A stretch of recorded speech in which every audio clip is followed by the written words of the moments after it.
শুধু চেয়ারের উপরে ব্যক্তির পরিবর্তন হয়েছে, কিন্তু যেই গুণে ধরা চেয়ার আর যেই গুণে ধরা রাষ্ট্রকে আমরা শক্তিশালী করতে চেয়েছিলাম, রাষ্ট্রীয় প্রতিষ্ঠানগুলোকে শক্তিশালী করতে চেয়েছিলাম, সংবিধান কাটাছেড়ার মধ্য দিয়ে যে একটা ফ্যাসিবাদ প্রতিষ্ঠা করা হয়েছিল বিভিন্ন কারাকানুনের মধ্য দিয়ে, সেখান থেকে বাংলাদেশকে আবার একটা শক্তিশালী রাষ্ট্র বিনির্মাণের দিকে নিয়ে যেতে চেয়েছিলাম। সেই লড়াইটা আমাদের এখনও চলমান আছে বলে আমি মনে করি।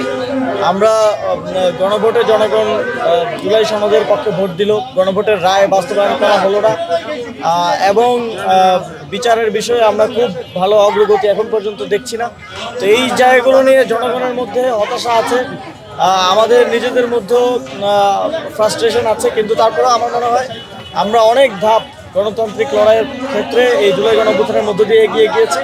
সামনের দিনে এই লড়াইটা কন্টিনিউ করলে অবশ্যই ভালো কিছু আসবে। আজকে শেখ হাসিনা ভারতে বসে একটা কনফারেন্স করার কথা আমরা জেনেছি এবং সেই বক্তব্য রাখার বেশ আলোচিত একটা বিষয়। ভারতে বসে একটি বিদেশে বসে তিনি বক্তব্য রাখবেন, এইটাকে আসলে কীভাবে দেখছেন এবং এটাকে প্রতিহত তাকে কোনোভাবেই ভারতে থেকে রাজনৈতিক কার্যক্রম পরিচালনা করার সুযোগ দেওয়া উচিত না। আমরা ভারত সরকারের যারা দায়িত্বশীল আছেন তাদের থেকে কয়েকবার শুনেছি যে তাকে রাজনৈতিক কার্যক্রম ভারতের মাঠ থেকে করতে দেওয়া হবে না, কিন্তু আলটিমেটলি আমরা দেখছি যে তিনি ঠিকই করছেন। যদিও প্রথমে তার ফিজিক্যালি অ্যাপিয়ার হওয়ার কথা ছিল, পরে আমরা দেখলাম তিনি অনলাইনে আসবেন, পরে আবার দেখলাম যে তাকে দেখা যাবে না কিন্তু ভয়েস শোনা যাবে। তার মানে হচ্ছে ভারত সরকারও কিন্তু এক ধরনের চাপে সে সেখানে আছে, সে ফ্রিলি হয়তো মুভ করতে পারছে না। বাট বাংলাদেশ সরকারের পক্ষ থেকে অন্তর্বর্তী সরকারের সময়ও বারবার বলা হয়েছিল, এই বর্তমান সরকারও বারবার বলছে, ভারতীয় রাষ্ট্রদূতের সাথে বৈঠক করে বলেছেন যে তিনি যেন কোনো ধরনের রাজনৈতিক কার্যক্রম পরিচালনা না করতে পারেন, এবং তিনি যদি সেটা করেন তাহলে কিন্তু এখানে এটা এভাবেই ধরে নেওয়া হয় যে ভারতের এক ধরনের ইন্ধনে বাংলাদেশের অভ্যন্তরীণ পরিস্থিতিকে বিশৃঙ্খল করার জন্য তিনি এই ধরনের কার্যক্রম করার সুযোগ ভারত তাকে দিয়ে থাকে। তো এখন আবার আমরা শুনলাম যে ডিসেম্বরে তিনি বাংলাদেশে আসতে চান। আমার জায়গা থেকে আমার মনে হয় এটা কোনো রিলায়েবল কোনো ঘোষণা না।